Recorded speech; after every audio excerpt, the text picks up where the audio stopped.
All right, and welcome back to another episode of Tea Time with Mother and Crone. Again, Melinda's still out with that back issue. We've all got our fingers crossed that this next session that she's going through is going to take care of it. Now, we've got a lot of things going on tonight, so we're going to want to wrap up a little bit, but I'm really, really lucky. I've got one of my favorite co-hosts on tonight again, so I get spoiled by having him twice, so I want everybody to say hello to Jason again. Hey, Jace, what's going on? Hello, how are you guys? We're That talking well. about our tea. Yeah, it's Yeah, been, let's talk about tea. let's talk about tea. It's been that kind of week already. Okay. For those who are watching, these are peonies, which is actually the Corellian flower. Yeah. And I don't know what this is, but it's cool. The hats I've been wearing are made. I buy the hat and I do the doodabbers on them, so we'll see what happens. So I said we're going to do some psychic teas this whole month because it's kind of cool. The veil's getting thinner. Sometimes you need a little bit of encouragement to, get into that psychic thing and open that third eye a little bit. So again, we're going to talk about Star Anise, and I love it because it smells like black licorice, and I'm the one that Yes. gets. One of my favorites. Oh my gosh, the kids! I always ate the black jelly beans at Yes. here. Well, if you do not like licorice or black jelly, well, I should say black licorice, you will not like anise. Anise tea. At all. But you know what? I love it. And when I was a little girl, my mother made the Italian cookies, and there are the Anise cookies Oh or yes. anisette cookies. And I'm telling you, when I smell it, it kind of takes me back. But they look like a little star. You can see it on my little shirt. These are organic. They're not that expensive. And especially if you like to do a mulled wine, you can actually put this in a mulled wine. If you use a good port, it'll just one or two, and it'll flavor the whole thing. So this is a great Yuletime thing. You can also put it in apple cider. We We'll have it say in apple cider, and then you can add your cinnamon and other flavors that you like to your cider or hard cider, depending on how you want to celebrate. but hard cider. It said hard cider. I said, is there anything but hard cider? I mean, Yes, they have regular cider too. really? Oh my gosh, Yes. you're educating this girl. I'll tell y'all, I love a hard cider if it's made well. And I really do.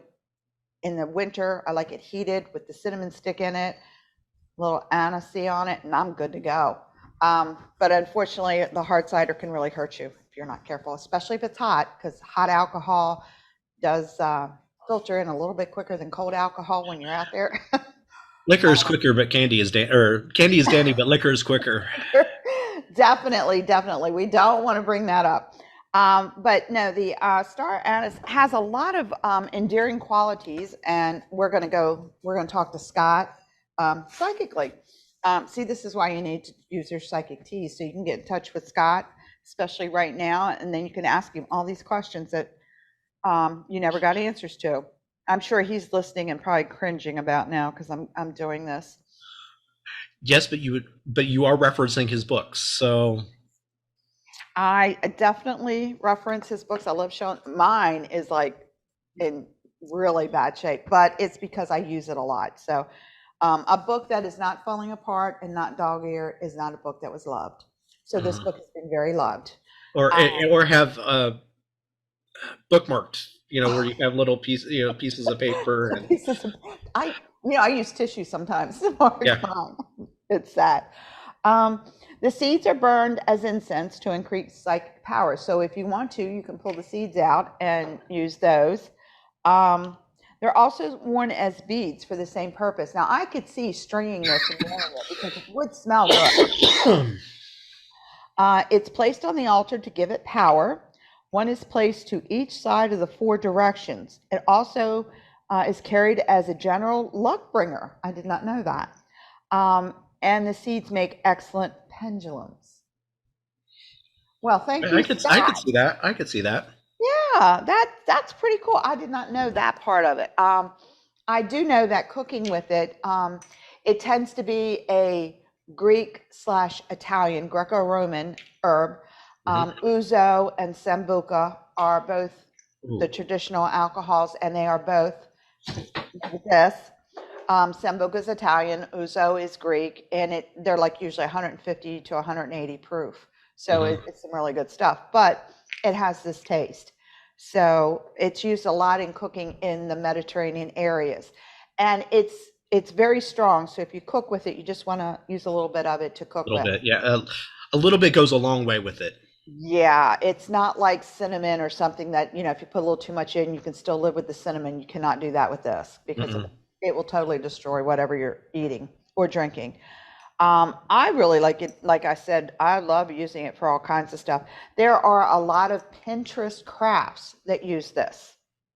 All kinds of doodads that people are making with it because of the smell. So it's kind of like, you remember the orange and clove pommaders you used to make when you were a kid? Yes. Okay, well, people are using this in the same sense, and they're also using this with a potpourri, if you like the smell of it.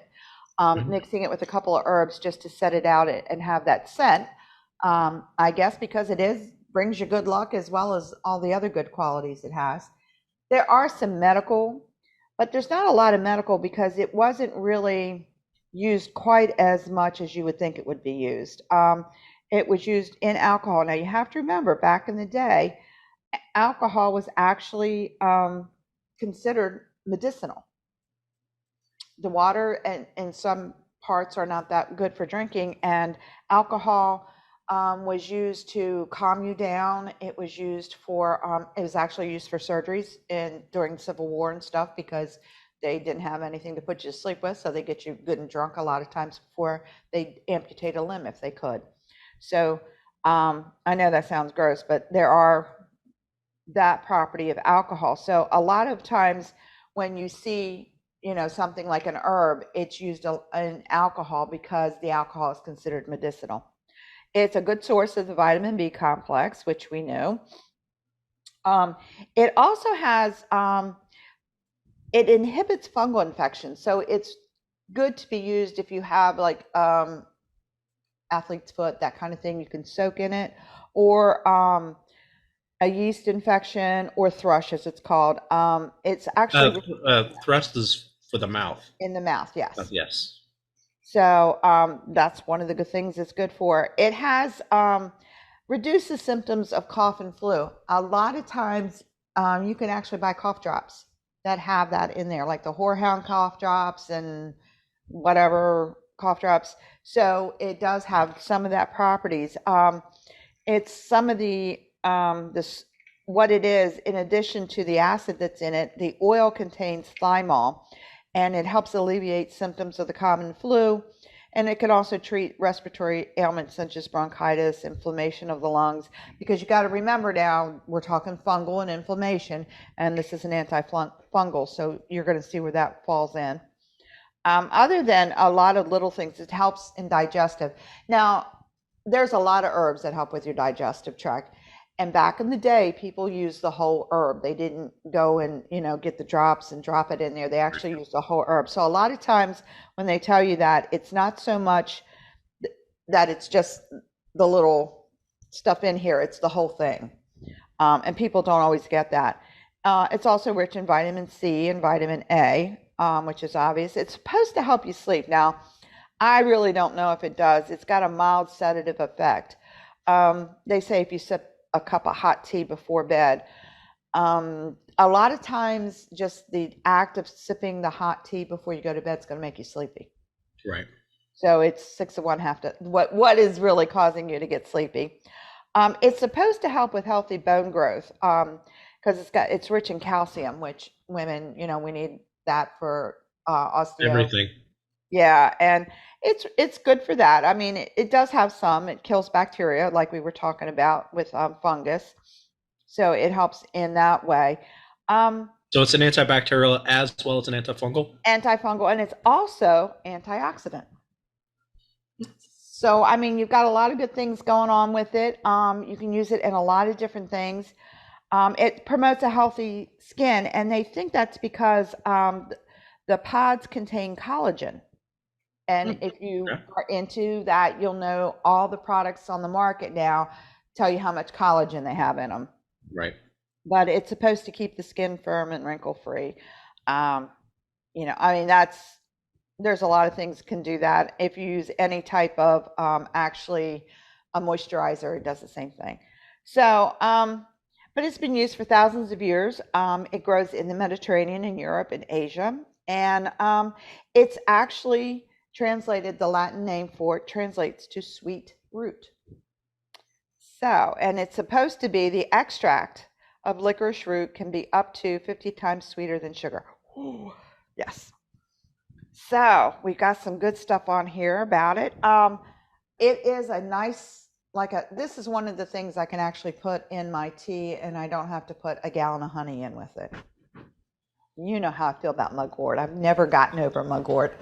So for me, if mugwort tea is very bitter, I guess would be the word I would use. It's earthy. It's like, well, earthy can have kind of a bite to it, kind of like Earl Grey, the bite at the end. But yes. And I can honestly say, as terrible as it sounds, I have never been a fan of anything like that. So it's got to be sweet or not taste like I'm drinking dirt, because that's what mugwort reminds me of. When you were a kid out there making your little potions in the buckets. Yeah. That's what it reminds me of. But mugwort is good, and it's even smoking a lot. People will use that in those water pipes. Yes. And I understand it's really good, but I'm not a mugwort fan. I know that's terrible. All right, we're going to continue about Samhain, All Saints Day, Day of the Dead.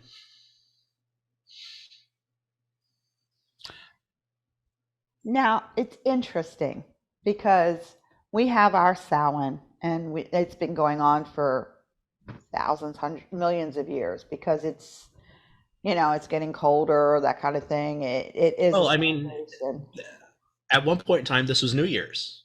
This was their New Year's celebration. This is, the last harvest. You're getting ready to go into the colder months. It's time to celebrate, with a big party. So. Yeah, it's our celebration. It's our time to reflect back on our ancestors. So for a lot of us, it's a bittersweet kind of, you want to remember the good times, but there's always that little sadness that creeps in. So the Catholic Church, when they were trying to do their pagan convert, brought up the next day to be All Saints Day or All Souls Day, depending on whether you're pre-Vatican or post-Vatican II. And that was a veneration of saints, which is venerating your ancestors, which is kind of what we already do. So it didn't take a lot to nudge it one more day. Now, our celebrations, as well as All Saints Day, is All Saints Day celebration. It is a holy day of obligation in the Catholic Church. Mm-hmm. You do go to church. It is a solemn occasion. It's remembering, and they go through the litany of the saints and all kinds of stuff. But it's kind of neat to think about, and you look at your saints. Of course, the Catholic Church has a patron saint for everything.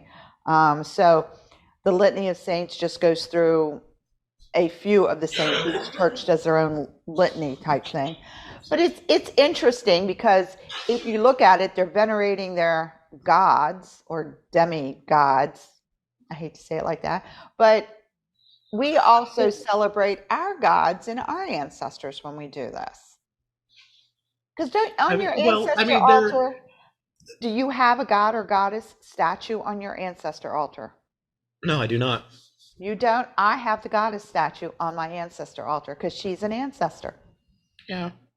Well, I mean, I have my ancestors on my altar as well as my Correllian ancestors on my altar. So, unfortunately, the list is getting longer, but I know. This past year has been crushing, actually. I kind of feel like, for us, it's a little more bittersweet. But now, if you look at the and it's based mostly in Mexico, South America, Dia de los Muertos, which is the Day of the Dead. Now, their celebration is actually a celebration. It's a party.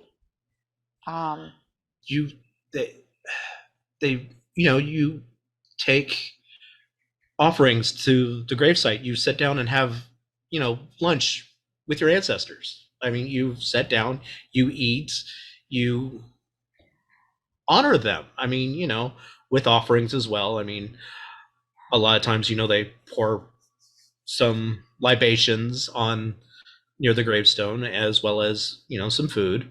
But you sit down, and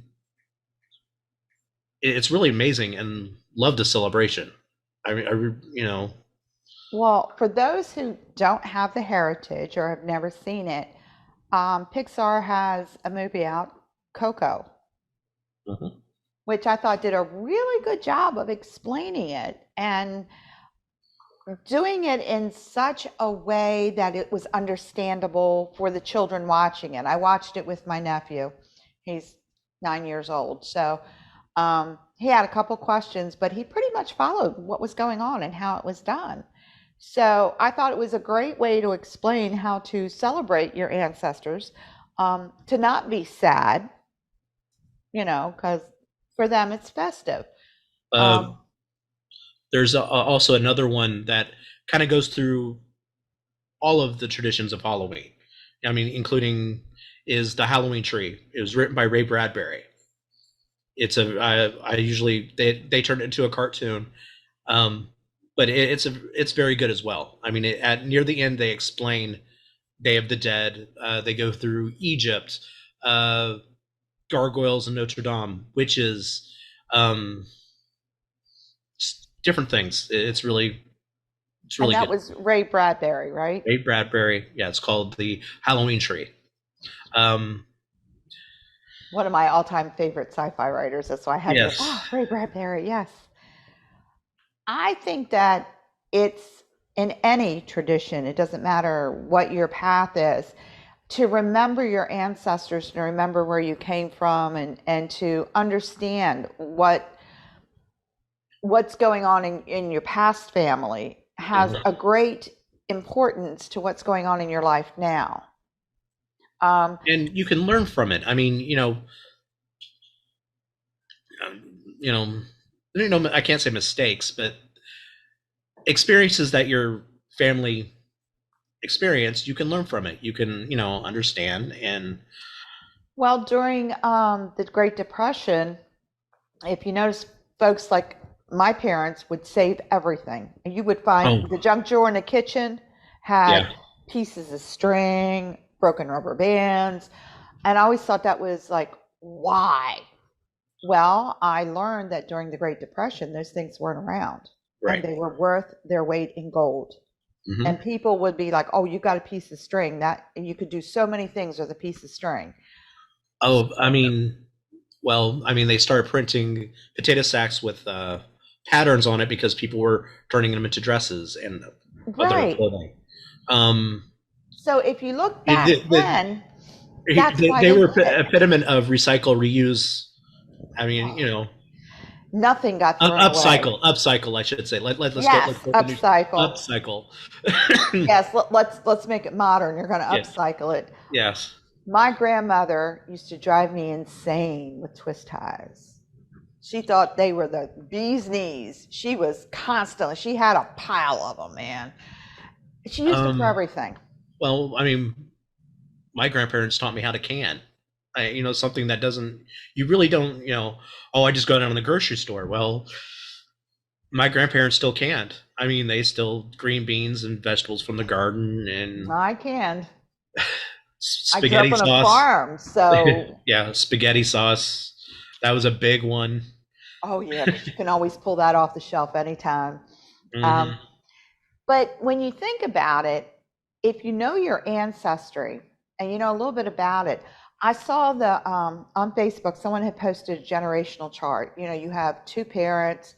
From those 2 parents, you have 4 grandparents. From that, you have 8. And I mean, they kept going exponentially, right, where 9 generations was almost 3,000 people. Yes. And you stop and think about you got all of them behind you. Yeah. And they're there. We know the energy from those people are still here on the earth somewhere because Mhm. energy doesn't leave. So you've got all of that massive behind you. Only 9 generations. Now, that's not that long. Generation is only about 20 years. Right. So in under 200 years, you have over 2,000 ancestors. Yeah. And that doesn't include brothers and sisters and aunts and uncles. I mean, that's just straight line, mother to child, Hmm. kind of line. If you include the aunts and uncles and everybody else around, I mean, it's exponentially larger. Yes. So, Well, especially, I mean, um, but it was not uncommon for my grandparents' generation to have 9 or 10 siblings. right, my mother had quite a number of siblings. My father was one of 8. So that was like, wow, I had all these aunts and Which uncles. is kind of, they went from, having, 9 or 10 kids down to most people have 2, 3 at the most. Yeah, I look at my family tree. I have almost 25 first cousins on one side. Yeah. So I just look at my cousins and I'm going like, wow, my children, if they look at just cousins, how many do they have? It also helps a lot of times. My father's people have been in America for quite a number of generations, almost 200. My mother came over to this country, so I'm first generation American, but it's neat to look at that kind of stuff because it explains things that you do around your house, how you decorate, how you think, and you don't Okay. realize I it. mean, let's look at one of the most traditional Halloween things to do: carve a pumpkin. Well, it actually started carving turnips. Thank you, Irish. Yeah, carving turnips. I mean, well, turnips weren't exactly readily available, but pumpkins were, and gourds, and different things like that. So they went from turnips to pumpkins. The pumpkins. But if you look at it, you do things, and I knew because I grew up in a multi ethnic household. Yes. And there's things that you do that if someone is from the same ethnic background, you do them the same way. You don't realize it. Right. Lori Blackman and I were cooking at Angela's one night, and both being of Italian descent, we were in harmony in the kitchen, and we were Oh just yes. doing things together, and it was like we've never cooked before together. It's not like she lives 3-4 states away from me, Yeah. so I barely get to see her. I mean, I've only seen her 3 or 4 times. And it was amazing that we could walk into the kitchen and let the Italian side come out, and we were good to go. Well, When and you, also how some traditions begin. I mean, how things you learn from your parents and so on and so forth. Well, um, I read a story online about, well, always lob the part of the leg off when cooking a turkey. It was just how it was done. That's how the mother taught the daughter, and well, it was a big family get together. She was one of the last holidays that the great grandmother was going. Possibly she was in her 90s, and they asked her, "Why did you do that?" So it fit in the pan. why do you do what you do? Yeah, but I mean, you saw that. Oh, that's what we have to do. Well, And that's the original reason was to make it fit in the pan, but and it became something that a tradition because yeah. people did it. Now, think about some of the traditions that are passed down in your spiritual path. Why do you do this? Why do you start in the north? Why do you start in the east? I'm a why child. I have to ask those questions. But what amazes me is a lot of people don't know why they do what they do. No. And when you get with and I grew up, like I said, half my household when I was with my mother was all Italian. With my father, it was Native and Scots. and Appalachia. So, I mean, we were backwoods people. Oh yeah. So a lot of the things that I did when I would stay with my aunts and uncles back in the Appalachia, I would come back to Baltimore, Maryland to go to school. And I had to readjust because what they did normally, I could not do in school. Well, then you're dealing with sociology, where normal here doesn't necessarily mean not normal there. Yeah. But if you take your ethnic groups and you do things ethnically because that's the way you were taught. Yeah. Then you start understanding about tradition and you start understanding what's going on. And then you start looking at your ancestry, and then you start finding out you've got, 4 million aunts and uncles all over the place. And, oh yeah. Your great grandparents did this, or your great grandparents are from here. And when you start looking at your background and you start seeing all that ancestor, I hear people say, oh, I only have one aunt or uncle. I said, oh, but how many grandparents do you have? How many great grandparents do you have? And ancestor doesn't necessarily mean blood. If your parents divorced, then you have a stepmother and a stepfather, which are ancestors. Mm-hmm. Because one or the other raised you. Right. I was fortunate. When I was born, and up till about, I want to say I was about 7, there was 5 generations alive at one point in time. Oh my God, that would be that's crazy. So I had great grandmother, Mommy Davis, and way she was raised. Indoor plumbing was not a good thing. It was not, you did not have it. Well, she had got breast cancer, so she was doing treatment for that and things like that. So she had to stay in the hospital. Well, her kids were concerned that going out to the well to get water, so they brought in indoor plumbing. Indoor plumbing, by what I mean by this is they brought the pump inside. They ran a line, but the pump was in on the inside rather than outside pumping. Yes. My mother went to go visit her and threatened to come live with her because they did this. That's not how it's done. You do not have indoor plumbing in the house. That is, I'll tell you, there was a fight when we tried to bring the bathroom in the house. Mm-hmm.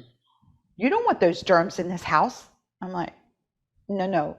For hundreds of years, people have had indoor plumbing. Yes. The ancient Romans had indoor plumbing. Yes.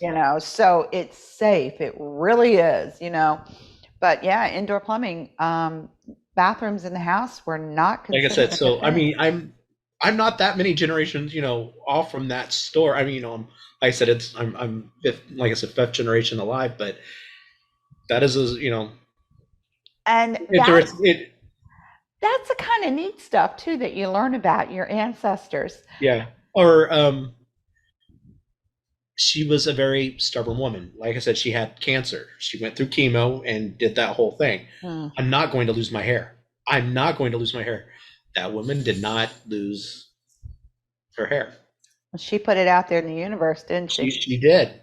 I wish I could have said that. I got patchy. Ooh, it was terrible. Well, another, family tradition. If you would ask my grandmother, she was an herbalist. If anybody had any issues, they would come to her and she would make an herbal tea, and that will help your cough. This will help that, so on and so forth. She would take me on nature walks, pointing out different herbs. But if you asked her, she was a Quaker.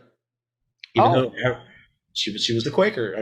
That's what her, Mine was a God-fearing Christian woman. Mm-hmm. But every full moon, she lit a candle and put it in the window. Did you ever find out why? Unfortunately, really, when she passed away, I was 7.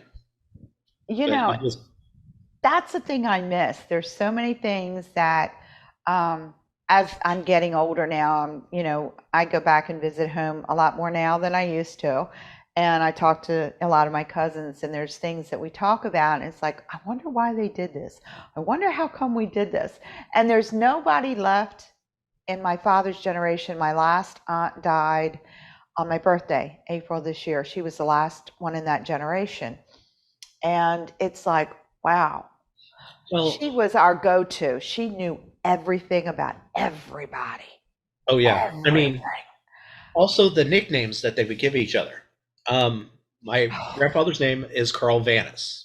Carl Vanis, it was his given name, but they called him Pete. My great aunt Sue. That's what I've always called her. She's my great aunt Sue. Her name was like Dorothea. Wow, that's a stretch. No Sue whatsoever. And I asked her because that's what we just called each other. Not any rhyme or reason. That's just what we called each other. That is so weird. I have an aunt who was called by her middle name. Mm-hmm. I did not know until, oh my gosh, 10, 15 years ago what her first name really was when we were doing the family history. It was my grandmother's name. Mm-hmm. And my family, now I'm going to tell you, we're Native and Scots, and my aunt's name is Juanita. So I'm sitting there going, okay, I can't figure this out. Now, my grandmother's name was Pansy, like the flower. Yeah. So my aunt's name is Pansy Juanita. I'm like, where did we get Juanita? Is there something somebody's not telling us? Yeah. It was my grandmother had a best friend growing up, and she passed, and she said she was going to name her daughter Juanita. And sure enough, I never knew my aunt's first name. I always thought it was Juanita. We called her Aunt Nita. So I was like, where'd that come from? Well, another, family tradition, and my wife's family, the firstborn has always given the name Kelly. Their given name is whatever, but the firstborn of that is the protector. They protect, the siblings or that generation. Or terrorize them. Yeah, or terrorize them, or all the above. But they are given the name Kelly. That is and it's been passed down. For the firstborn is always given the moniker Kelly. See, and we had an aunt growing up. It was actually my aunt's sister. We called her Aunt Kookie. Mm-hmm. My aunt's name was Mickey. That was not her name. I found out her name was Mildred. I'd go by Mickey too. Yeah. Didn't know. No.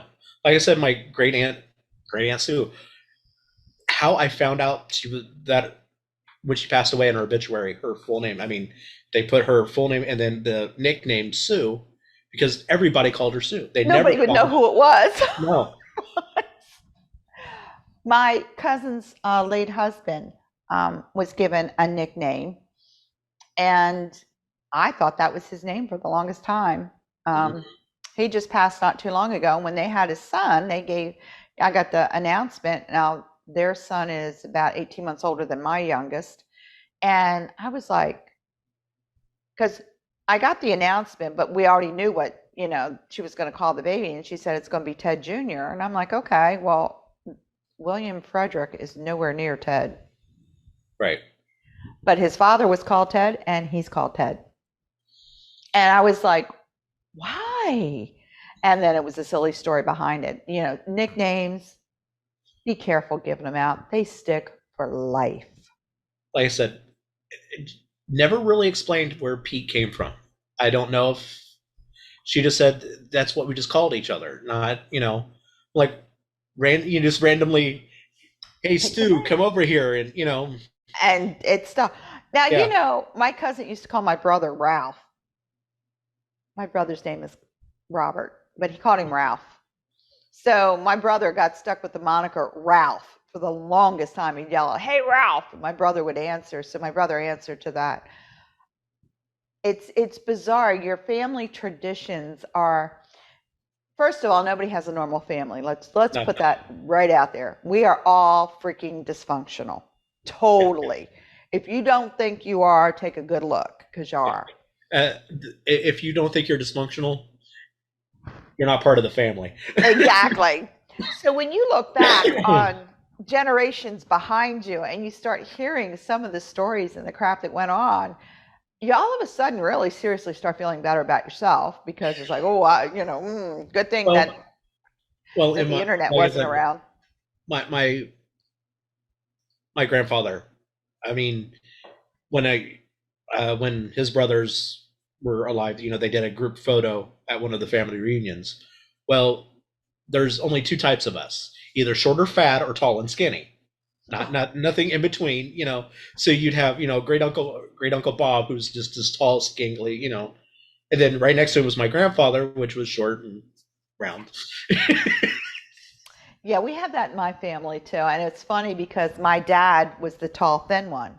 Mhm. He had three brothers. One was built just like him. In fact, everybody thought they were twins, but they were 3 years apart. And the other two were fat. Of his sisters, he had one skinny one and two fat ones. And my mother was very, very thin. So I used to ask him where I was adopted from. Yeah. There's no way. My mother wore a girl size 12, and it was big on her. My dad had a 34-inch waist, and he was 5'8". So I'm like, guys, really, where did I come from? I'd really want to know my lineage, because it's neither one of you two. But I came out, and my brother's thin.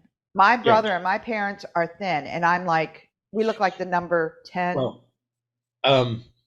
my older brother, he's the tall, skinny, and then I'm the short, fat, which is, oh, you can't be related. Yes, we're related. I mean, just look at our faces. We look. You can tell the genetics. I mean, but yeah, but it's crazy when you start looking at it. Now, I go back to visit my family, and we did a couple screenshots from Mother's Day and Father's Day when I was back in West Virginia and all that good stuff. I had three of my cousins with me, and you see their faces, and everybody's going like, oh my God, you all look alike. I'm like, yeah, we do. We all sound alike, and we all grew up in different parts. Like the two that were with me, their dad was career military, so his kids were born all over the world. Yeah, they were everywhere. My cousin is living half an hour from where she was born. She's never moved. She's my age. I have been all over the place. I've lived in a lot of different places. So it was funny to hear all of us talking, and we all had the same accent, and we all look alike. Because everybody's like, if my hair is dark, I look more like them. But, my gray isn't as pretty as some people's gray, so we use the platinum in it. But it's amazing when you start seeing, and if you look back and have pictures, I'm fortunate. I have a picture of my great-grandparents. And I look at that picture and I'm like, oh my God, the genes in this side of the family are so strong, it's not funny. We all look alike. I have second cousins that I could take their kids and walk off with them and nobody would question me. Oh, yeah. Because they look just like me. Poor children. Well, which was really funny. The one tradition in my family, which my brother tended to replicate, is having large distances between their children. When I was 18, my father had a child. Oh. So when I had a child, my firstborn, I was 23. Taking my son over to visit, and I'm like, you realize our kids are fighting over a game system. But anyway, it's amazing when I look at like Samhain and the worshiping, seeing our ancestors and celebrating them, it is a bit of a somber time, but I prefer, seriously, Day of the Dead, for those who don't speak Spanish, because it's a celebration, and that's kind of the way I want to look at it. It's a celebration of the ancestors, but also of life. Yes. I'm sorry. I hate to break it to everybody and our listeners. No one's getting out of here alive. I'm sorry. Yeah, I know. You just killed me, Jason. Yeah, I know. I'm sorry, but none of us, we're eventually going to become ancestors and have to start this trip all over again. However, But I mean, it's reverent. I mean, you're honoring them, but you're also honoring yourself. I mean, You're honoring your lineage a lot of yes, times, whether it's, and I'll be honest with you, there are some step parents that stepped up and are more of a parent than the parent was. And yes. that's an ancestor, Mhm. and you look at people who had a big influence on your life, no matter who it was, whether it was a neighbor down the street or a relative or a teacher. There are excellent Oh, teachers yeah. out there that have changed your life. And it's those are the memories that I like to keep, because it's like, wow, if it wasn't for that person, I would not be here now. It's, either constructive criticism or a praise on it. Let's say you want to be a writer. Well, submit your paper to, a teacher, whatever, they'll give you criticisms, but they'll also, along with it, go, this is what you're doing right, and they, Yeah. lift you up. And next thing you know, you're a published author. It is that one person that helped you get to where you're at. That And one person who took that 2 seconds. I yes. had an instructor, when I went to high school. I had a biology instructor, and my my science teacher prior to that, we did nothing in the class. I was not prepped at all. When I walked into biology, I had nothing behind me. So he would stay after school and help me. And I thought the world of this man. I mean, I always talked about him, how he taught with such enthusiasm. You had to pick it up. You just learned so much. Yes. And I would tell my son about this guy, and oh, he's fantastic. And I just would go on and on for him. I was in my son's school, picking him up, giving him a hard time. And I heard this voice behind me, and it was that instructor. Mm-hmm. He left teaching the county school system and went into private school. He'd already retired. And I spun around and I was like, oh, and I was, of course, back in 10th grade going, Mr. Yeah. Furch. And my son was like, that's the teacher you've been talking about? And I'm like, oh my gosh, yes. I was so excited. Yeah. Of course, he's standing there going, what did she say? And Jason's like, oh man, you walk on water, dude, And it was amazing because he was one of those teachers, when I asked why, would explain it to me. He took 2 minutes and gave me an explanation. And I learned so much from him, not just biology. I learned how to research a paper, how to ask the questions, Mm-hmm. what to look for, how to think critically. So I was telling my son, and then my son's like, well, I have him for one of my classes. And I'm like, you didn't tell me, But it was interesting because this man made such an impression on me that my son knew all about him. And then when he says, is this the guy you've been talking about? And I'm like, oh my God, yes.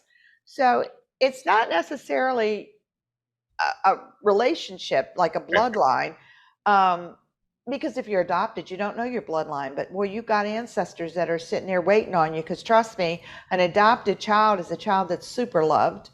And Yeah. I have an adopted child, and I just can't get over them enough. So it's that kind of feeling. And everybody goes, I didn't know that you had any adopted children the way you talk. Well, you'll never know, because I treat them all the same. I beat them all equally. Let's put it that way.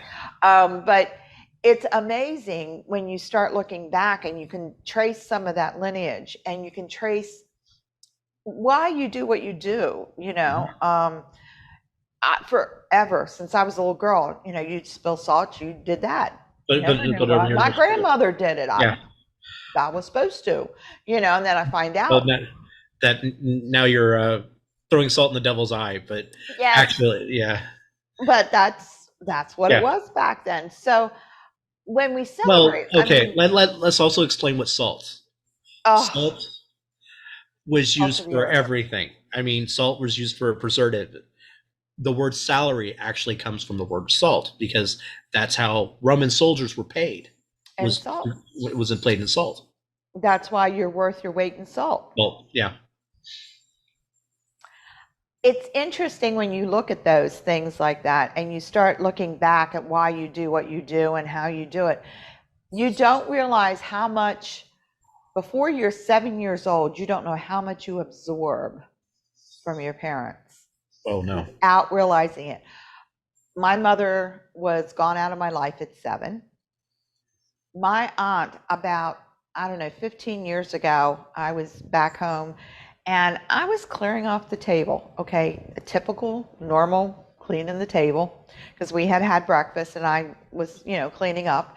And she turned around to me and she says, she called me by my mother's name. And I was like, what? Because my mom's been gone for quite a number of years. Yeah. And she was like, you just reminded me so much of your mother while you were doing that. How? I was 7 when she left. And Yeah. she was like, you do it exactly the same way. So you record this crap in your brain because your brain remembers everything, Well, whether you're consciously aware of it or not. well, let's reverse roll this for a second. My wife will call me my son's name because I will do something ornery like he does, or Simon, knock it off, which is my son's name, because he does the exact same thing as It is we all have a amazing. bit of orneriness in us, But it's amazing, and you don't realize that you learn so much in that short span. Yeah.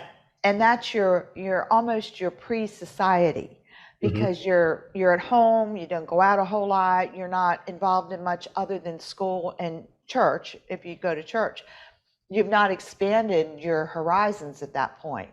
Well, I So, mean, unless now we have daycare, but you're right. still But it's still pretty much a small group. It's yes, little you're still groups here and there. And then yeah. when you start getting older is when you expand your friends and you start relatives, you start remembering them because you could visit your relatives and unless they live with you or But you you don't visit know them every you day, don't know you them don't from know them. no. You're lucky you can remember their names.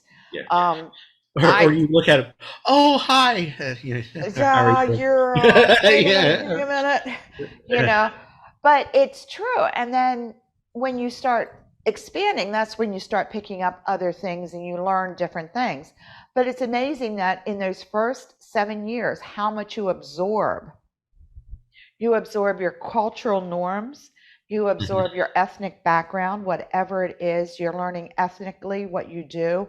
Um, my mother was from Italy. Her deal was we were allowed wine with a little water in it for dinner because that was the norm for them. Right. So that Or was the norm. well, I was raised at kind of European style where before bed I would have I would say a 6-ounce glass, like a little juice of wine. It was Hmm. just That was very much the norm back then. yeah. If you were sick, my grandmother from Appalachia was one with the hot toddies to break up congestion. Oh I yes. I had bad tonsils. My father said I was born with bad tonsils, but I had an issue with the tonsils and I would get infected every year. And he would make the hot toddy. When I lived with her, she would make the hot toddy and, make me I drink used it. during the winter I would get horrible coughs. I would just cough, cough, cough, cough, cough. The only thing would help would be a hot toddy. I, It breaks up all of this up yeah, here. the warm and the honey and other And the things. alcohol helps. Yes. Yes, I'm sure.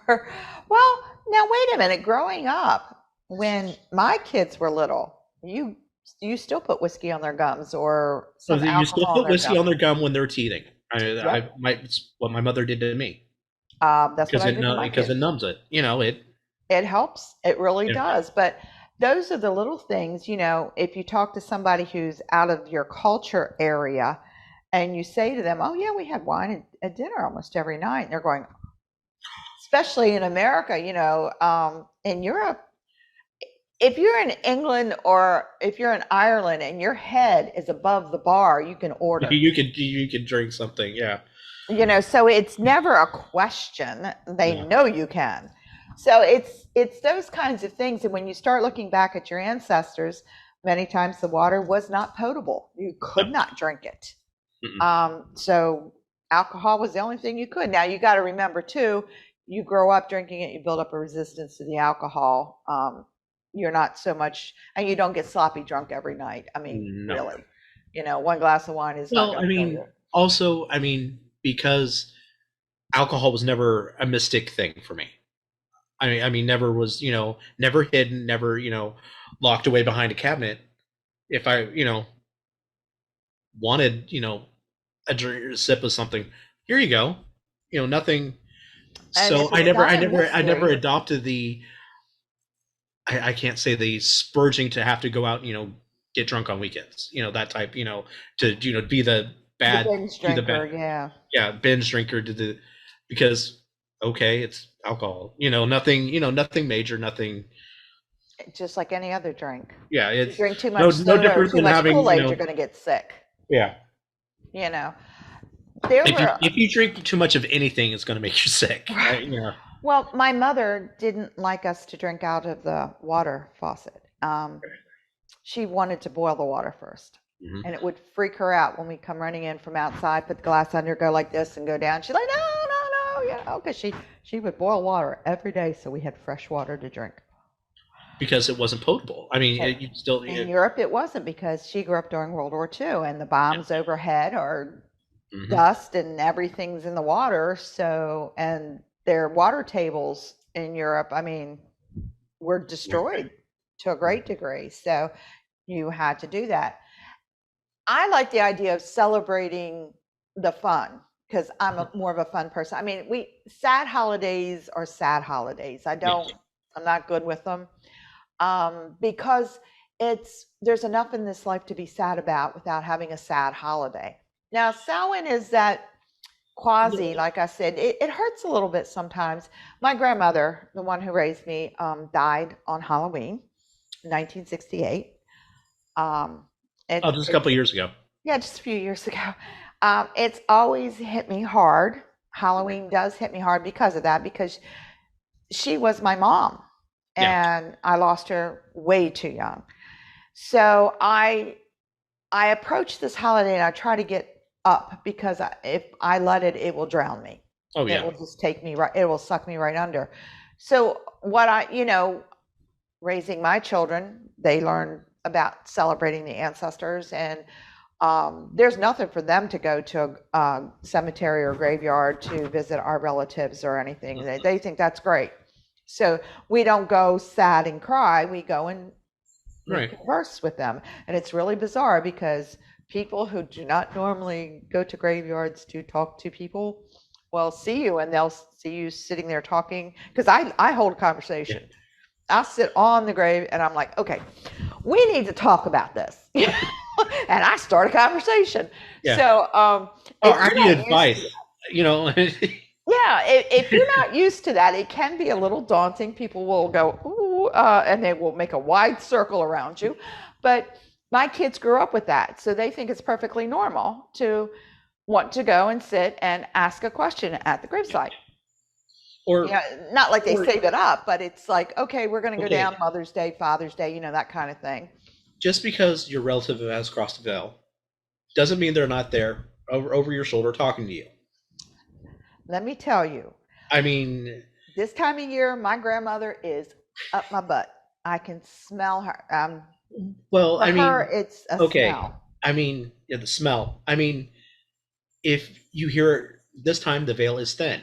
I mean, more occurrences of hearing your name called, and you're completely alone in the house, and yet you hear your name called, or you can't sleep, or you will have dreams of your family members.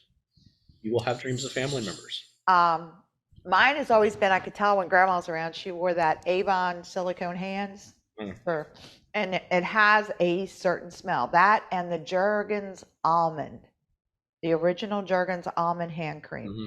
Either one of those two, she's there.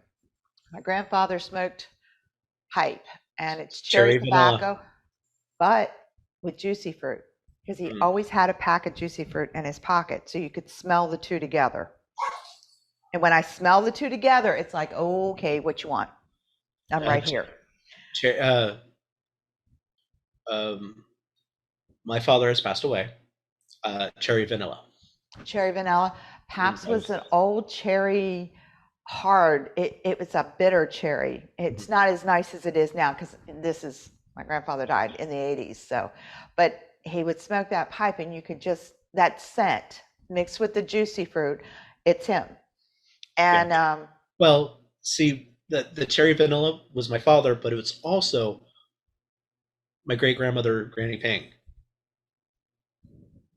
So you don't know who's coming at you. Yeah, I don't know. See, I like to know. I got a heads up. She liked that blend as well, which your grandmother, yes, she did. She had a corn cob pipe. That's what she smoked. And that's... Well, it's better than my grandmother. It was snuff. Yeah, I grew up with the snuff. So, but it's, when you look at the holidays, like children, it's sometimes difficult. I know with my kids to get the point across when they're little about the ancestors. They don't really care. Well, you're also building, you're passing on your traditions, but you're also starting your own traditions. I mean, this was a time for me and my mother. My mother loved, she hated scary movies, but she loved doing haunted houses. She would help the local union over here to do their haunted house. She would do their makeup, and well, I happened to be one of her guinea pigs. Oh, she loved to, I'm so sorry. I've been there, she did the whole, I was an old lady for a while. She did the whole tissue paper wrinkles. Yeah. Icicles. You did the whole effect where I would have like icicles hanging, and different things like that. It's kind of fun when you start looking at it, but when my children were little, trying to describe this was a little hard. Now they're older, they get it, they're teaching their kids about it, that it's not, they do the trick or treat. Of course, everybody's going to do trick or treat. I mean, let's face it, that's a lot of fun. I still like to trick or treat, okay? Yes, I've been wearing my clothes. I have about 30 outfits. And I start wearing them the 1st of October. So every day I come into work, I've got something witchy on. But I love dressing up. It's fun to dress up and hand out candy. It's just fun to dress up and do something different. I mean, as your kids get older, not really I can't say not allowed to go trick or treating, but it's not socially acceptable for but they still want to get dressed up. They still want to have fun. They still want to dance and That's why I used to love the Halloween dances for the kids, like the teen centers and stuff like that, because they get the chance to dress up and, be a little crazy. And it's kind of like that. You're somebody else. You're not, you can be what you want to be. You can be that superhero if you're the geek. You get to embody that person for a day. I mean, you get to. You get to live a dream for a day. And I think it's great. I personally am in favor of everybody trick-or-treating. I love it. For adults, if I come to your house, a miniature is wonderful. But I think it's great. It's usually when they hit that 11, 12, 13-ish, they kind of start gravitating away a little bit. Well, I mean, not really. I mean, then you start having the parties. You're going to right. You go to the parties, but you don't anymore. You don't do trick or treating, but you still get dressed up and you go to the parties. And my oldest nephew, he's a senior this year in high school, and I promise him his Halloween outfit every year. So he picked it out, and I ordered it for him, and I'm like, I'm loving it that he's still dressing up. I'm so excited about it. I'm like, oh, what are you going to be? And he's like, really? He's like, 6 foot tall, and he does this, really? Oh my God. But it's a fun time in that aspect. And I really enjoy seeing the kids get out.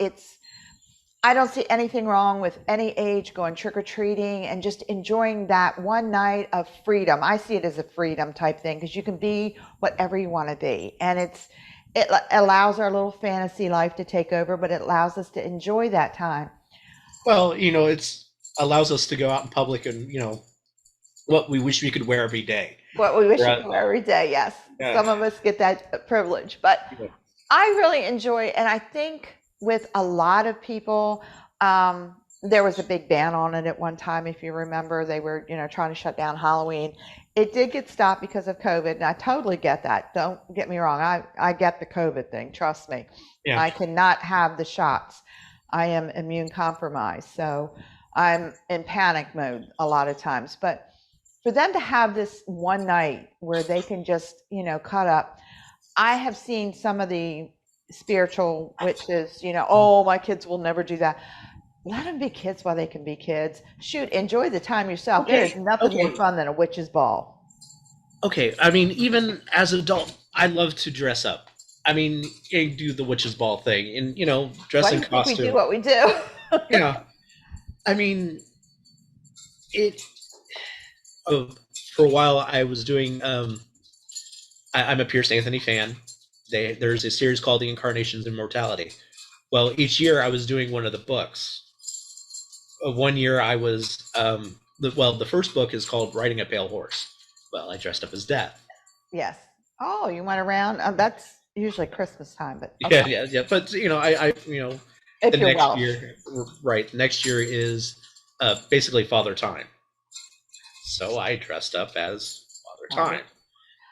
I just think it's really awesome. I mean, for me to have that time and for the kids to have it, we're on a spiritual path. We're on a spiritual journey. It's an everyday thing. When you can take a break and enjoy it and talk about your ancestors too. I mean, there's no reason you can't combine this and make this such a wonderful holiday. And just throw everything together. Start your own traditions. Now, there's still with the out. I mean, there's crafts. I mean, you could do printables where you could do an ancestry altar, right? Where you can put a picture of, and then it has the whole frame and everything like that. And you can set it across your mantle or on your bedside table or whatever, and have a little tea light candle and simple. It doesn't have to be one of these huge. I mean, my one wall in my house, I have all of the old pictures on it, and that's basically an ancestor altar because my great-great-grandparents are on it, my grandparents are on it, aunts and uncles that are no longer around, everybody's on the wall. So it's kind of like an ancestral wall. Yeah. It's good to have it around. It's good to practice your path, but you need to have a little fun too. Goddess has a weird sense of humor. Just look around, guys. Yeah, look at the O faces. Oh, anyway. Yeah, we're not gonna go there.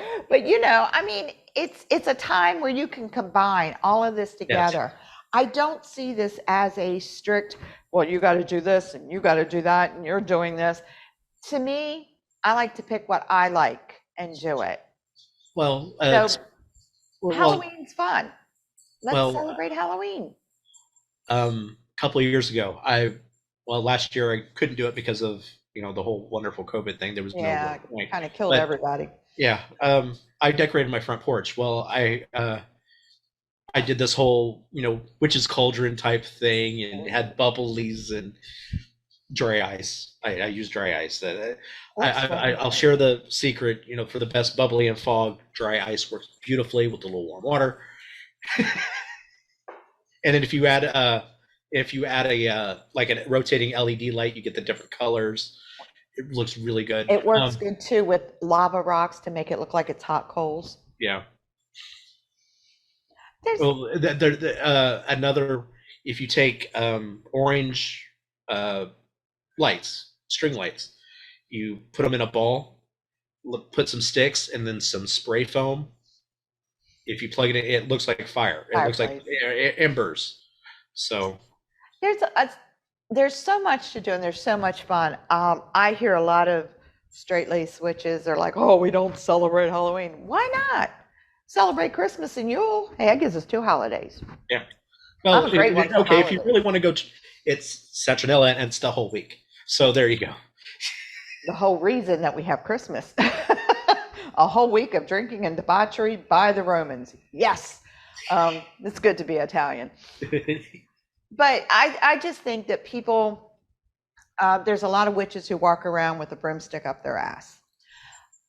But if that's how they want to, that's fine. Yes, that is great. It's wonderful. but But don't bag us for the ones that that want to celebrate and have yes, fun. yes. This can be a really good, believe it or not, family celebration because you can talk about your ancestors. You can talk about And your it's normal, crazy aunts and uncles. and it's normal. Yeah, It- in my family, you're always like, oh, you're just like Aunt so and so or Uncle so and so, or yeah. you can do that. Like, and you're always compared to a generation or two You above you. you know you well me, you cook just like your Aunt Mabel. Yeah, You make your green beans just like your Aunt Mabel, just like which Aunt Mabel does. yes. Yes. I get a lot of, that kind of stuff where it's like premonitions in my family are very big. My one aunt could hear, she was audio, Yeah. and she could hear. So that growing up was normal there. Don't ever go to Catholic school and tell them you see ghosts or hear ghosts. That padded room comes real quick. But Well, and again, if you say it the right way, it's perfectly normal. yes, but when you tell them that you're sitting on the front porch talking to a ghost, it just Right, but didn't if you're quite get across. But a lot okay, of that, okay, but okay, let's look at some of the saints. If you read their writings and their poetry, they really had a relationship with deity. mm-hmm. I mean, St. Joan of Arc, I mean, goodness gracious. she She she was in really, a love affair. That's the yes, only way I could say. It was love. St. And Teresa, the little it's not flowers. just No, it wasn't physical. It was a yeah. deep It was a honoring deep love. yes. And A lot of the if you read a lot of the monks' writings as well, oh, and their same thing. chants are awesome. Oh yes, I mean you they were connected. I mean there's no They had a denying connection that I they think we've didn't. lost. Yes, they had where oh I believe in God. No, they had a personal relationship. I mean, no different than well, let's say I'm having a conversation with you. I mean, Right. that's how. I mean, I hear that a and lot from people who are not as a Corellian, pagan. yes, as a Corellian and way I practice, that's how I feel I have a relationship with deity. They're not out here. They're right here. I mean, they're always with me. I can always have a conversation I with them was when going to I say, need. you can talk to them. I Yeah, mean, it's growing up, I grew up Catholic, so you had to be kneeling, you had to be in this thing, you yes, had to do this. And I have found that with my path, I can just sit there and say, Goddess, I'm having a really bitch of a day.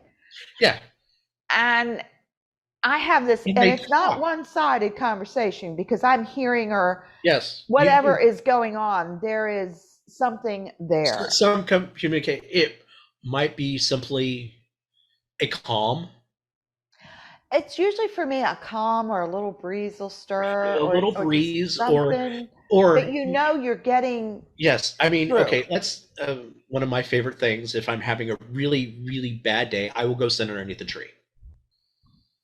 Yes, that's tomorrow's project. Yes, I will go sit underneath the tree, and it just seems to. The trees get me, man. The trees get me. They get me. Tomorrow is my day out in the yard to do a little bit of gardening, so it's Well, going to be but that whole earthing yeah. thing. Well, you sit down, but then okay, I'm having this. This is what's going on, and then all of a sudden, like the trees will part a little bit, and sun will hit you. I mean, if you're Hmm. just something simple as that, or a warm breeze, or You you see just a toad or a frog or yeah, or a a bird total, will come or something that'll it or just you like look up and strikes you. there's a deer, or standing right, I about think 50 yards, but I think just that's what's missing with a lot of. I think that's why we're getting so many people joining the pagan movement is because we do have that personal. We actually tell you to have that personal. You're taught talk to your goddess. You have your patron goddess, but then you have gods and goddesses, just like we have saints for I mean, everything. yes, I mean, I've been blessed over the years by different aspects of deity. I mean, Sometimes in my, you know, Thor, Aphrodite at times, and you know, just different. Well, if you're having a really rough day, And then, home wise, Hecate, she's got us oh home yeah, and hearth. Man, you sit down and you have a conversation with Hestia, her, she's going to get it. yeah, you know, She's going to get Hestia, what you're saying, right? goddess of the hearth. I mean, when you're, I've been smacked by her a couple times. I will have to admit. Oh, yeah, that 2x4 feels real good, You doesn't it? need to pay attention to what's going on at the house. You need to pay. You know, this Right. is what you need to And worry about. I think with us having that personal deity, like it's kind of like having their phone number, the direct dial line to God, because there are times now looking at it from a male female perspective, there's times when you want your father's guidance Hmm. and And he's then there's not here. sometimes when you need your mother's hug Yes, or you need your mom to smack you upside the head. with the two by That's four. my love. Well, one of the ancestors, Mabel, she has a habit of doing that when, you know, hey, you need to pay attention to this. Yeah, and they kind of make it obvious, but you almost have, you feel like you can pick that phone up and you can call. And it's just, you have so many to choose from. It's like, okay, who do you need and what do Goddess you of a need? thousand names, known And, and unknown. and Gods of in your you know. mind, we humanize everything. Oh yeah. Clouds, dogs, cats, all that. We humanize it. Well, a lot of it is our bodies trying to adapt to our, you know, reality. It's called Right. matrixing. I mean, when you're laying, as a child, when you're laying in bed, nothing but blackness, your mind will start putting shapes together to make To things. make something. That's to make something. So that's where a lot of nightmares, you know, monsters come from, is our minds creating them, trying to Yes. make. But it's so cool that you can sit there and say, I have my patron god and goddess that I call on. I'm sure they're probably trying to disconnect the phone line as we speak. But there's times when, as a woman, I need a man's perspective, or you almost want that daddy. Sometimes Yeah. it's just, I need to talk to daddy. Yeah. Or as a woman, it's like, I need to talk to you as a woman. Mhm. This man is driving me nuts. Other women, how we all get together and we man bash, and you guys get together and women bash. We know that goes on. Oh, yeah, right. That never happens. Never happens. We But love you our sit spouse. there. Yes, we do, to death. But Wrap it's around that, your neck. everybody says it to me. I said, mine's dead. I'm in good shape. That's from Pink's song called "True Love," which Oh yeah. I mean, but it's that neat thing where we can, have that personal. We have the vision of that person, and you talk to them, and they. I mean, look, they're just now figuring out the journaling works. Duh. And we've been doing it for what, a millennia or more. Yeah. But it's that kind of thing where you have that personal relationship. And as growing up, we had Jesus and God, and I'm Catholic, so we had Mary. So actually, we did have a goddess. Yeah. I don't care how you look at it. That's about how it worked out. Well, But she was not really adopted into a sainthood until. oh, she's above the saints if you're Catholic. Yes, I understand that, but I meant Rules. yes. Yeah, they didn't. A lot of paths don't even recognize her other than as a vessel. Yep, Yeah. she did her job. She's gone now. We had that option, and I guess that's probably why there's a lot of recovering Catholics that are pagan, because we already had the male and female options. Mm-hmm. We just didn't know it at the time. We had God and Goddess because it was never explained to us. You walk into paganism, you're going like, I've been doing this for how long already? Because we all the women pray to Mary and all the men pray to Jesus and God or Joseph, So I kind can't of say that bizarre. because as during my journey, I did become Catholic for a time period until Archbishop Daniel put me back on my path. However, I mean, I was there sitting in the front row doing the rosary, praying to Mary. I was always Well, if you remember the nights of Columbus and in the fourth degree, that is your job. Yeah. The fourth degree is a personification almost of the Knights Templar. My late husband was a member of the fourth degree. That's how I know. He was very big in the Knights of Columbus. But we had that God and Goddess thing going on all the time. Yeah. I mean, so it was easier. Seriously. You go in there, I mean, you will see statues of Mary. I mean, private schools. I mean, because you've already done it, it was easier when you did that back. It's like, oh yeah, God and Goddess, not a problem. We've had this. A lot of other paths that don't acknowledge Mary, I find a lot of times there's a glitch getting them over. Like, yeah, you can pray to a woman. It's okay. It's okay. But I think we have the advantage of, first of all, patron. Well, I under my time, my brief time as a Catholic, it helped me appreciate and also see the commonality between, because growing up, I was taken to different churches, different places of worship too. I mean, I went to a Methodist church for a while, a Baptist church, a Buddhist temple. I was taken to a synagogue. Cool. Catholic mass, whatever I was drawn to. My mother was okay with it. I mean, she let me experience these things. When I started to explore paganism, she took me to different bookstores, different. Oh, they're going to have this meeting here, and ask and I was fortunate. The people I met, I'm a stupid kid. Okay, why are we doing this? Why are we? And they would honestly answer my questions. I mean, they would actually explain. They're not, and this is, I'm on my path. I mean, I just think because of this. I mean, and when I found the Correllians, it was a good fit. I felt like coming home. I mean, doing the rituals and meeting the people.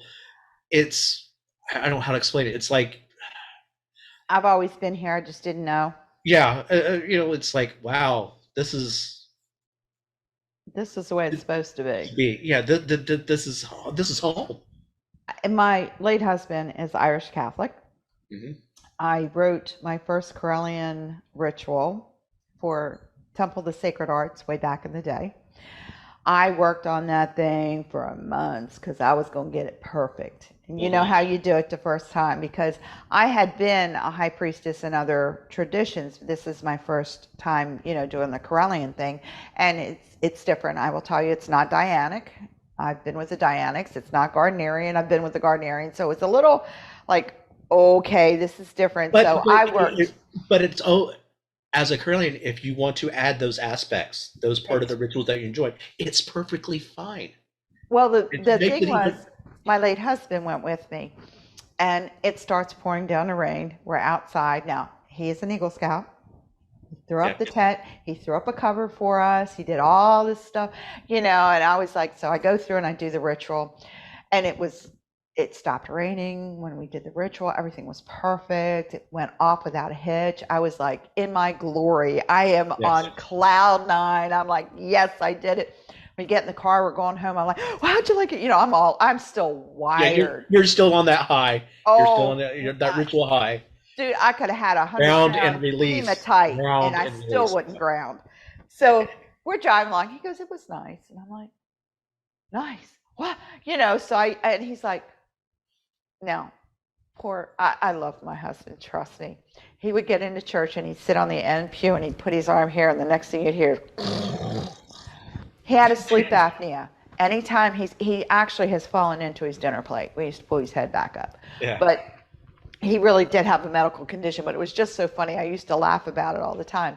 And he says, and he looks at me with this straight face. He goes, well, hon, you did a really good job. Everybody enjoyed it. He said, but I almost fell asleep. It was almost like church. And I'm like, you idiot! That's what it was. But it was like, it's so similar that he just went into the, so it must have been really good, is all I can figure. But when we started this journey, I have found that the fact that we can combine, I can pull in something, I can change this, I can call this deity and not this deity. Some of the best rituals I've been to have been put on by other traditions. Oh yeah. I love going to a Gardnerian ritual. I love going to a Alexandrian ritual or a Druid ritual or I love the Druid. ceremonial. I have now. See, in Baltimore, we had all of that, and we were really lucky. We actually had one year. We always celebrated. All of the groups would do a big celebration. There was a big UU church, Universalist Unitarian Church, in Adelphi, Maryland, and they had a cups program. And we went out there one year, and we had 22 different groups, and we all did ritual together. Yeah. And it was the most awe-inspiring. I mean, I was like, it was so emotional and it was so wonderful. Nobody wanted to leave. We didn't close the place up till almost 3 o'clock in the morning. But when the cops came to go, it's time to close. Yeah, the bars are closing. You got to close it down. We don't want to go. It was so much because it was such a beautiful time. Yes. But everything I did there and everything we saw, everybody took a piece with it, and if their traditions allowed. A lot don't, and I'll put that out there.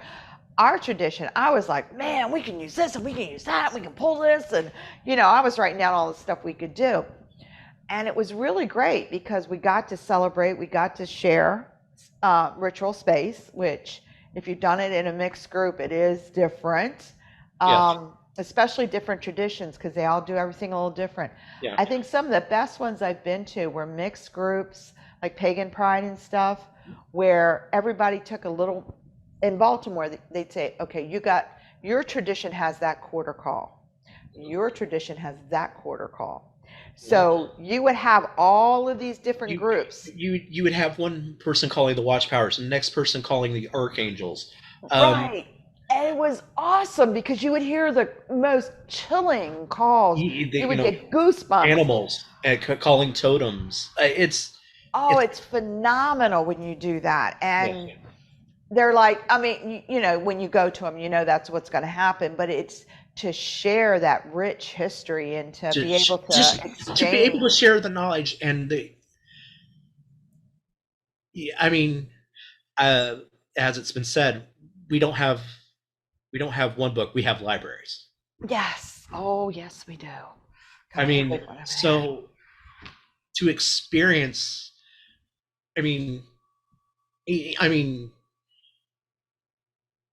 comparing denominations, traditions to denominations, but it's kind of like that as well. There's a big umbrella for Christianity with all these groups. There's a big umbrella for paganism with all of these groups. Traditions where,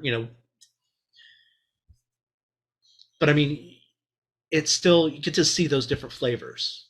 Oh, I love it. And that's why when we have holidays come up, I'm always like, not necessarily let's mix it all up, but let's pull what we need from the different holidays and celebrate the holiday that way. Because if you have kids, they're going to want to go trick-or-treating. Let's be perfectly honest. I want to go trick-or-treating because I like candy. So we're just going to leave that out there. But yeah, they want to go trick-or-treating. So you're the two-bag person, one bag for them, one bag for me. Yeah. My children are at home. Oh, and this is my bag. But it's great to do that. But then we can come back and we can celebrate the ancestors and have a great time with them and still honor everybody, and everybody get a little piece of what they wanted. So to me, we're super blessed because our tradition is open and allows that to happen. There are some traditions that do not allow children in their circle. I've been there, done that. It's not it's adult only. There are some times when children can be a distraction. Sometimes it's really good to just have the adult time. Yes. But Samhain is a good time to help incorporate the kids. This is what we're doing. It's You know, wonderful because they can do the trick or treating and you can yes, come home and do ritual. yes, you can do ritual, and they're like, but then they're hyped up on sugar, but they really want to just sit there and spin. Benadryl works every time. Stay tuned for more parenting tips. But I would not recommend it. I used to love. But we're very fortunate that our tradition does allow us to incorporate many, many different items. And even when, okay, I have traveled all over. I've been to part of how many different temples, just like you. When we used to go to New York and have ritual up there, even though they were Correllian, it was a little different. Still different. I mean, and going to different. Everybody does it just a little bit different. Right. And I mean, okay. Here in Danville, one of the Druid groups, his name was Pathfinder. Well, he wrote a song about calling the quarters. Well, it's called Ancient of Ancients. Well, I've adopted that, and that's how we call the quarters. Ancient of Ancients, I hear you calling now, islands of Onwin, calling onto me. It's just a way of calling each quarter. I mean, I think that's beautiful if you can carry a tune. For me, it wouldn't work. I'll admit it. Well, right now I've got a kind of a cold going on. But I noticed I go to Jacksonville, Mm-hmm. and we have two big temples out there. You have Compassion League and you have Chosen Path. Mm-hmm. And they do different rituals. And it's so cool because you can pick and choose where you want to go. Well, even you go to both. Okay, one's going to do it Saturday night. Or the other's going to do it, well, I should say Friday night, and the next one's going to be on Saturday night. You go to both, and they are different. They've taken, written their own ritual, or or I go out there and do theirs, and then I'm back here with Virtual Circle doing mine. Yes. Usually I'm sliding in the driveway about 8:30 because ritual starts here at 9. So I'm sliding in at 8:30 on Sunday night trying to get here for the ritual. Mm-hmm.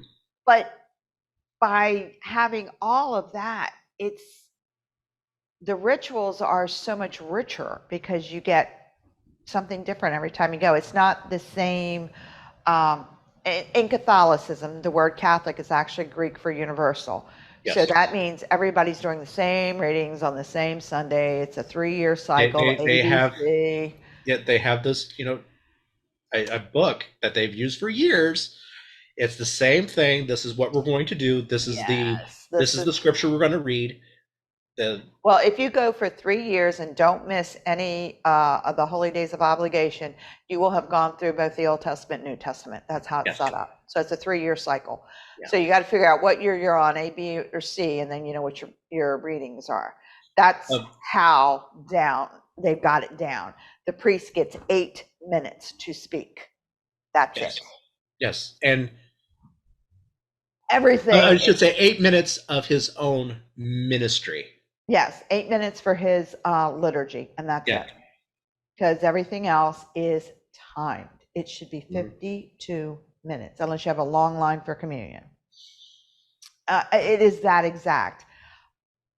Ours, I kind of liked it. Sometimes we work on pagan standard time. We have, I should say, ritual could be done in about 30 minutes. Yeah, but it takes us 2 hours because we got to eat and drink and. No, I wasn't finished. Ritual only took 30 minutes, but the after party, the sitting around the before party. The before party, remember New York, we used to have the potlucks afterwards. Yes. Ritual was at 6 or 7, and then we were usually done by 8. I mean, 8 at the latest. And then we were downstairs. After party. Yeah. The fire in the back. The fire out back, or we were down in the basement kitchen area, eating and drinking, and 2 or 3 o'clock rolled around, and it was time to roll into a bed, and then you rolled back out again. That's the aspect I enjoy. I know when I go to Compassion League. Yeah. I mean, just it's like, visiting your cousins. Yeah, it very much Your is. distant family. I mean, I've when I've went to different temples, different shrines, it's like visiting family. Just distant cousins, Well, distant look at us. distant. We hadn't seen each other for how many years, and then we were at Jacksonville for Lady Just, Stephanie, mhm. and it was like old home week. It was. Oh, how have you been? Long time no see. Just And you just pick up where you left off. yeah. No, no. And it was great. I mean, that's the kind of thing. And it was a big ritual. We know that. Yes. It was lustration on Oh, top of the well, yes. everything else that went on. I was like, phew, thought I was going to die. Not to mention Um, classes and Classes in 400 degrees and 4 layers of robes. Um, yeah, that was the fun part. But it's very much like that. And it's like visiting your different relatives when you go to the different yeah. temples, because this aunt and uncle do this way, this aunt and uncle do this way. Well, it's just compassionately chosen path. Wherever you're going, it's done that way. And it's so much fun to be able to do that. The biggest thing I've been telling people, I know COVID and, now it's D and all that craziness. Once we get back to where we can start visiting, I encourage people to go outside of the tradition and go somewhere else if they can, because I know there's a lot of Of secrecy and a lot of groups that don't allow, We visitors to have come an in. open Druid circle over. Well, now it's over in Indiana. It's over, but always welcome. I get I get text messages. Hey, we're doing ritual at such and such time. You're welcome. That's Come how we on. did in Baltimore. We Yeah. had Cedar Light Grove, Mhm. ADF, and I used to actually take my students, my witches, over to there, and they would do the rites of Kafina on Sunday morning at 9 a.m. That was their coffee ritual. They actually did a ritual, and then they would go out and they do a spiral with us and all kinds of fun things. And you just, a small donation. So we used to tease. I would call the head abbot. I'm, the witches are coming. The witches are coming, and it was open, and they would send. We had open Yeah. doors, and if someone was leaning more towards a druid, I would say, go to Cedar Lake Grove, just see how they do things and see if you like it. Yeah. And they would reciprocate by saying, why don't you go over there and see the witches? You might fit in better there. And it's to find, our thing with our group was never to hoard anybody. It was like, let No. me find what's good for you. I You mean, might do better as a druid, or, yeah. you might do better as a Dianic. Why don't And I then call? while you're over there learning, oh, okay, that might not be right for me, but this is, and you get to. And it's great. We had open door policy with a lot of different groups where, I would call up and say, I'm going to send this person to you. I think they're better on your path. And the same thing, I would get the same phone calls back and forth. But I was really commended one time, which really shocked me. One of the colleges in Baltimore actually sent their students that were doing women's studies Mhm. to my ritual. Word got out. Yeah, I had students from 3 different colleges taking women's studies who had called and said, can we come and sit in a ritual? And of course, we have open door policy. We don't care who Yeah. comes in. What is it? As Come long in as, with I an should open say, heart as and long as open you're mind. respectful. Open I mean, heart, open mind. That was yeah. all that was required. Yes. And I got a lot of them were like shocked, like, you're going to let us come? And I'm like, yeah, sure. This is when it is. This is where it is. Dress casual. We're going to have a little something afterwards if you want to bring, soda or napkins or something. I never asked the students to bring much because I know what it's like to work on a Oh, budget. yeah. And they would show up, You're and a lot of you're lucky to have ramen. yeah, and a lot of my students were like, oh, embracing these new people coming in, because we had both men and women, because Yes. it depended on the instructor. But the colleges heard about us having open circle, because the Dianics are not open. A lot of the Gardnerians aren't. Alexandrians, not so much. just have someone come in and sit in a ritual. We're not going to try and, convert you or whatever. You're coming in to learn about the ritual and learn about how women are empowered because you're taking a women's study course, is basically what they did. And they were like flipping out. They were loving it. And we got a lot of good press about the Correllians through the colleges. And a lot of the colleges actually started groups. So it was fun, because you got to see a lot of stuff. But it's also fun when you have a lot of different people in your group. I mean, I practiced Dianic for a long time. I love having men in my circle. Yeah. It's a whole different flavor of energy. Yeah. And kids, I had a little 3-year-old who loved dolphins. God bless his little heart. He called dolphins. He called Wes. He would run over there. We'd say, okay, it's ritual, because everybody comes in and talks and all that. Like, okay, everybody, we got to get started before midnight. Let's go. Yes. So you blow your whistle and everybody gets in position. And he knew exactly where he was going. And I had him out in my backyard, and I had the tiki torches, the metal ones, and it was painted blue. And he'd run over there and he'd stand. And he stood till everybody, and then he knew when it was his turn. And he would just sit there, and you just see him getting all excited, and then he'd get welled up and he'd yell, "Dolphins!" at the top of his lungs with all of his heart. He had the best energy. Yes. And the most pure energy. And this little guy, he called dolphins with his heart. Well, I've said, one of this calling our quarters ancient of ancients. My son he's very eclectic with his path. I mean, he takes a bit of Christianity, but if he's sitting around the house just cleaning or something like that, he'll sit there and sing Ancient of Ancient. Just it's amazing. This little guy was the most awesome dolphin caller I've ever had. Yes. And it was amazing that the adults, first of all, most of the time you're told you can't bring your kids. Yes. 90% of the time you're told no children. And they'd say, well, I don't have a sitter tonight. Well, why would you want a sitter? Yeah. Well, it's ritual. Well, if you don't teach your children, somebody else will. Somebody else will. And you might not like it. So I had all ages in my circle. I have had my granddaughters. My favorite, some of the most energetic are the little ones. Oh, the toddlers. Yes. They really get it. Yes, they get it. And then you have the rebellious teenagers. I really don't want teenagers. I really don't want to be here. But then halfway through, all of a sudden you see them doing all the right symbols, and you see them doing all the right things. Like, yeah. Because my granddaughters were teenagers when I had a lot of rituals at my house with my daughter, and I'd get the snarky, oh, we got to do this again. Ritual again, Oh, well, you can pick out the robe you want to wear. Oh, I can? Well, only if you're going to do ritual. If you're not going to do ritual, no. It's amazing. Girls in clothes, I can get away with that one.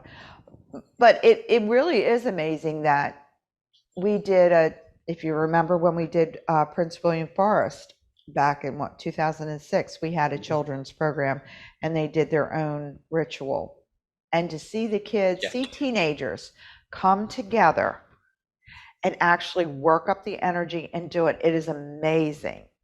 Of course, their energy is anything but steady. It spikes all over the place, but it's like teenagers anyway.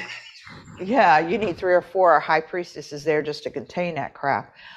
But I really think that it is awesome, and this is the time of year where the kids are dressed up anyway, and they're in their fantasy, whatever it is they're dressing as, and to do ritual right after our trick-or-treating doesn't take away from either side, because you are personifying what you want to be at that point in time. And I've done ritual with my kids after trick-or-treating. They've been in their little costumes, whatever, and we've done ritual right there. Of course, mom's usually is a witch, so it, like my son said, aren't you going to be something different than you are all the time? So I said, no, because I have so many Black Witches outfits. So we would do it like that. And the kids really, it kind of combined it to where my kids blended it like it was part of what it was supposed to be. So they got their fun, they did their trick-or-treating, they came back, we did ritual, then we went through the candy and, just did the normal things. Because your ritual only lasts 15, 20 minutes. Yeah. Unless you really, and I don't, but you're doing it with your kids. They pretty much know what's going on. Do the quarter calls, do the thing. They have the routine down. They know exactly what you're doing. Right. And to me, blending that together is absolutely the only way to go. All right. Well, it's been fun. Oh, it has been. Oh my goodness. Again, we went over, but it happens. I'll have you back on soon, I hope. Yes. Right now, I think the next one for this month is going to come up, and then hopefully my Linda will be back. I might take a break. But I do appreciate you coming on, Jason, and sharing with us. It's my pleasure. Tonight. Thank you for having me. We have so much fun when we're together. You've got to plan a trip down here. Yeah. I'd come up there, but it's cold. I don't do that very well, but it was 83 here today. With a nice 50 here today. Yeah. When I actually went and dug crystals at in Arkansas, Hot Springs, and it's quartz crystals, and we had a blast. I was with Angela from Compassion League and Miranda, and I got like this whole table now full of crystals that I actually have to go through. I was thinking about giving crystals away for trick or treat. So I've got that many now. They didn't tell me that, you pick them up and you take them because you don't have time to wash them. So you just have like all these rocks that are covered with clay. And then when you get home, it's like, oh, so yeah. Wow. Yeah. I was like flipping out while I'm cleaning them. I'm like, oh my God. But we actually earthed because I didn't realize I'm from West Virginia. When you say mine, I'm thinking you're going into something. This was on top of it. Yes. A mound of dirt. So we spent the whole day earthing in the dirt. So for those of you who have not had a chance to play in the dirt in a while, that was a great way to do it. I highly recommend anybody to do the quartz digging. It's really cool with the kids because there was a bunch of little kids and I got a diamond. And I was just like, oh my God, they were so funny. They're like, they're right on the top of the ground. And they're so excited. These little guys are trying to dig and they're coming up with these little points and they just think it's the cat's meow. It was so much fun. But hopefully you'll get down here this way and we can really get into trouble. Mm. Yeah, I can see that happening. We never get into trouble together. Never. No. Looking for the lightning to hit. But I do appreciate you coming on the show and giving me a handout. We'll have you back soon, I hope. We hope to have my Linda back so she can kind of get back and let us know what's going on with her. Yeah. Until next week, the word, got to get a word. What am I going to use for the word? How about Samhain? And please don't spell it Samhain or Samhain, as my Scottish ancestors would say, because in Scotland, the Gaelic. In America, it's called pumpkin spice. Pumpkin spice, yes. I love pumpkin spice. I'm terrible. I had to have pumpkin spice coffee every day through October. Anyway, but thank you for having me. Thank you for being with us, and we'll see everybody again next week. Keep it real, and we'll see you. And next week, we're going to talk a little bit more about the kids and see how we can incorporate them and their belief system. So we'll see you then. Blessed be.